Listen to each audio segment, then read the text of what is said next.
আজিৰ প্ৰথম প্ৰশ্ন কিহৰ মাংস খালে মানুহৰ বুদ্ধি কমি যায় আপোনাৰ বাবে বিকল্পসমূহ হ'ল বিকল্প এ ভেড়াৰ মাংস বি কুকুৰাৰ মাংস সি হাঁহৰ মাংস বিকল্প ডি পাঠা ছাগলীৰ মাংস শুদ্ধ উত্তৰটো হ'ল বিকল্প ডি পাঠা ছাগলীৰ মাংস পৰৱৰ্তী প্ৰশ্ন কোনটো পাতৰ লগত হালধি মিহলি কৰি লগালে ব্ৰণ আৰু এলাৰ্জি হ্ৰাস পায় আপোনাৰ বাবে বিকল্পসমূহ হ'ল বিকল্প এ তুলসী পাত বি নিম পাত সি পদিনা পাত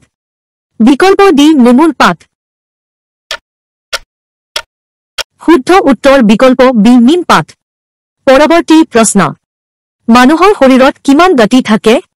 আপোনাৰ বাবে বিকল্পসমূহ হ'ল বিকল্প এ 206 বি 209 সি 360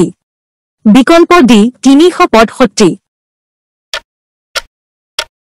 শুদ্ধ উত্তৰটো হ'ল বিকল্প সি 360 শেষ প্ৰশ্ন হৃদৰোগীৰ বাবে কোনটো খাদ্য অত্যন্ত ক্ষতিকাৰক আপোনাৰ বাবে বিকল্পসমূহ হ'ল বিকল্প এ মাছ বি মাংস সি গৰম পানী ডি ঠাণ্ডা পানী শুদ্ধ উত্তৰটো হ'ল বিকল্প ডি ঠাণ্ডা পানী যদি ভিডিওটো ভাল লাগিছে তেন্তে ভিডিওটো সাবস্ক্ৰাইব কৰি লাইক আৰু ধুনীয়া কমেন্ট এটা কৰি দিব জয় আই অসম